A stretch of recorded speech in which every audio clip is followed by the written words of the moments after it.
Assalamualaikum warahmatullahi wabarakatuh. Perkenalkan, nama saya Ummu Sulaiman Gumaisyah dengan NIM 2307015091. Di sini saya akan membuat video untuk memenuhi tugas dari psikologi pendidikan dengan materi memahami dan juga perbedaan mengenai gaya belajar. Yang pertama di sini ada teori perbedaan gaya belajar. Pernah nggak sih kamu merasa kesulitan ngerti pelajaran meskipun temanmu udah paham banget? Padahal kalian ikut kelas yang sama, guru yang sama, dan materi yang sama. Nah, itu bisa jadi karena kalian punya gaya belajar yang berbeda. Teori perbedaan gaya belajar menjelaskan bahwa setiap orang punya cara unik untuk memahami dan juga menyerap informasi. Hal ini kayak jalan pintas otak kita buat ngerti sesuatu. Jadi, meskipun tujuannya sama yaitu belajar dan juga paham, tapi jalurnya bisa berbeda-beda. Salah satu teori paling terkenal adalah teori VAK, yaitu visual, auditory, dan juga kinestetik. Yuk kita bahas satu persatu. Yang pertama yaitu ada visual, yang artinya melihat. Orang dengan gaya belajar ini lebih suka melihat daripada mendengar. Mereka gampang paham kalau disuguhi gambar, grafik, diagram, warna-warna, ataupun peta konsep. Biasanya mereka juga suka mencatat dengan warna-warni atau membuat mind mapping. Contohnya, belajar sejarah sambil lihat timeline bergambar bisa lebih efektif daripada membaca teks saja. Yang kedua di sini ada auditory, yaitu mendengar. Nah, tipe ini itu lebih nyaman belajar lewat suara. Mereka senang mendengarkan penjelasan guru, diskusi, podcast, ataupun bahkan baca nyaring sendiri. Suara jadi pemicu ingatan buat mereka. Contohnya, dengerin penjelasan teman ataupun rekaman suara bisa lebih efektif dibanding cuma baca buku. Yang ketiga di sini ada kinestetik, yaitu gerak ataupun praktek langsung. Tipe ini paling senang belajar lewat pengalaman langsung, harus praktek, main peran, eksperimen, ataupun bergerak. Duduk diam sambil dengar penjelasan lama bisa bikin mereka bosan atau nggak fokus. Contohnya, belajar fisika dengan eksperimen langsung lebih ngena dibanding baca rumus doang. Teori ini penting karena seringkali orang merasa dirinya nggak pintar, padahal sebenarnya cuma belum menemukan cara belajar yang cocok. Jadi, bukan salah otaknya, tapi mungkin salah metodenya. Yang kedua, di sini ada pembahasan mengenai gaya belajar. Setelah tahu teorinya, sekarang kita bahas lebih dalam nih. Apa sih sebenarnya gaya belajar itu?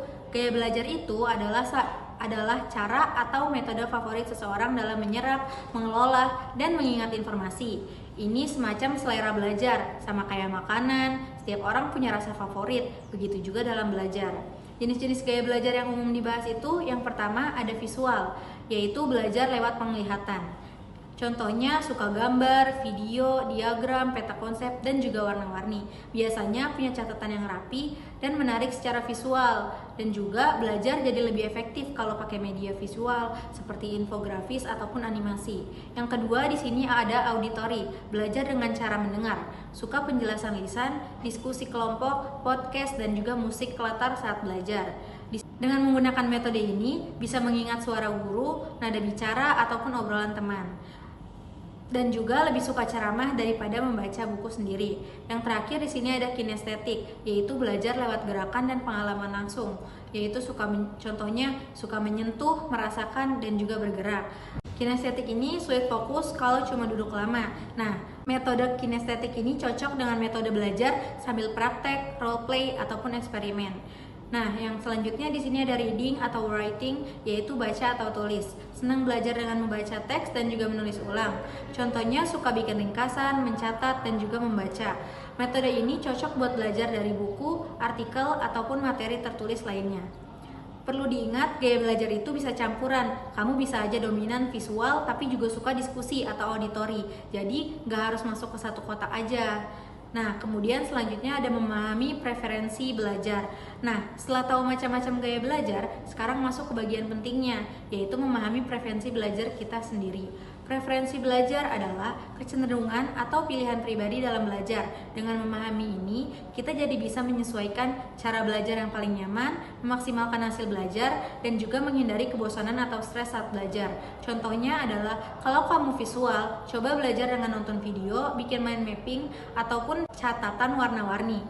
Nah, kalau misalkan kamu suka gaya belajar auditory, rekam suara guru dan dengerin ulang atau belajar sambil ngobrol bareng teman. Kalau kamu kinestetik, coba belajar sambil praktek atau bergerak, misalnya belajar sambil jalan-jalan atau bikin proyek langsung.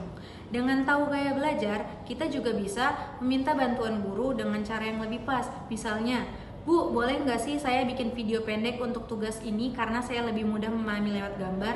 Kerja kelompok lebih efektif karena tahu cara komunikasi masing-masing. Belajar mandiri jadi lebih menyenangkan karena kita tahu metode apa yang paling cocok buat kita. Memahami preferensi belajar itu bukan berarti kamu harus belajar dengan satu cara aja terus-terusan. Justru bagus kalau kamu bisa mengembangkan fleksibilitas, tetapi kamu tahu cara utama yang paling kamu sukai. Mungkin cukup sekian materi yang bisa saya sampaikan. Kurang lebihnya mohon maaf. Billahi taufiq wal hidayah. Wassalamualaikum warahmatullahi wabarakatuh.